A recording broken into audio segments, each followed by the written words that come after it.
Quantos homens que tu conhece que leem ficção? E aqui vale tudo, tá? Vale quadrinho, vale mangá, vale romance, vale ficção científica, qualquer coisa que tire a gente da realidade. Eu conheço um.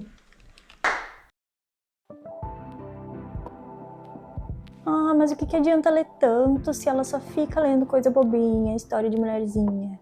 Adivinha só, eu sou mulherzinha.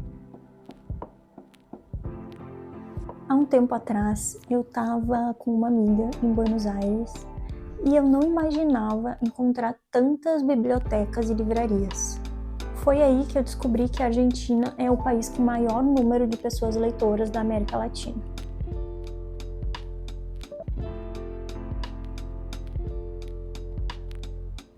Por lá, cerca de 70% das pessoas se consideram leitoras, enquanto aqui no Brasil, só 47% das pessoas têm o hábito da leitura. Infelizmente, não é novidade que o Brasil lê pouco e que, apesar disso estar mudando recentemente, a leitura é inacessível para grande parte da população. R$60 um livro, tá bom para vocês? Mas aí, olhando e pensando nesses dados, eu quis ir um pouquinho mais fundo para entender quem que lê o quê. E algumas coisas que eu descobri me surpreenderam um pouco. Tem uma pesquisa que chama Retratos da Leitura. E a edição de 2024 trouxe um dado que parece pequeno, mas quando a gente encaixa ele com outras informações, ele conta uma história. Só 20% dos brasileiros escolhem ler ficção. E quando a gente cruza esses dados com o perfil de quem lê, os homens, de forma geral, não estão dentro desse grupo. E aí tu me pergunta, tá, mas o que eles estão lendo no lugar? Porque os homens leem, isso é fato. Mas o que eles estão lendo?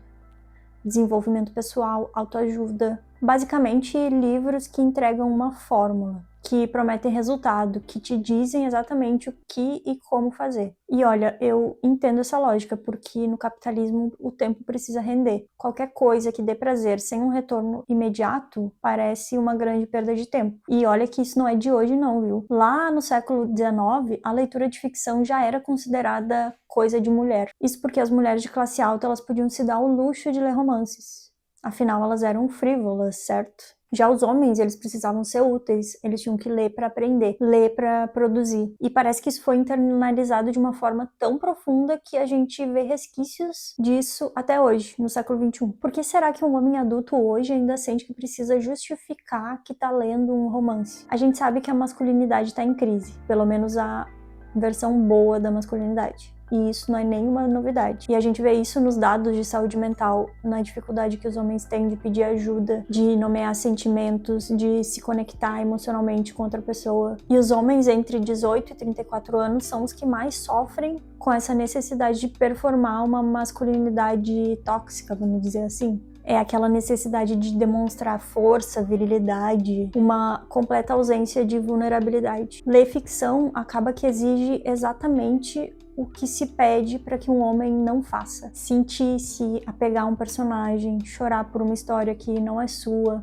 se reconhecer em alguém completamente diferente de você. E para mim, fugir da ficção é quase como fugir do sentir. E quando os homens não leem ficção, o que sobra? Basicamente, um universo muito autocentrado, uma dificuldade crescente de se colocar no lugar do outro e um terreno muito fértil para discursos que prometem clareza. Bem aquele papo de coach, sabe? Uma narrativa que transforma falta de empatia em virtude. E essas são características que são nocivas para as mulheres, mas principalmente para os próprios homens. E eu não estou dizendo que a ficção ela resolve tudo, muito pelo contrário. Mas ela é definitivamente uma das ferramentas mais antigas que a humanidade tem para se reconhecer no lugar do outro.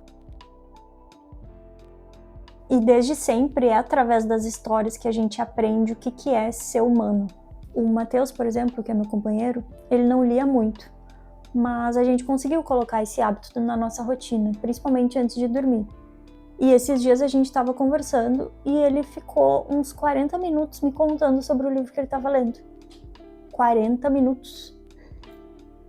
E eu sei que a literatura ela não vai salvar o mundo, mas quando a gente se permite, pelo menos, sair um pouquinho da nossa realidade, talvez ela consiga pelo menos transformar a nossa, sabe? Então esse vídeo é um convite. Principalmente para os homens que me assistem.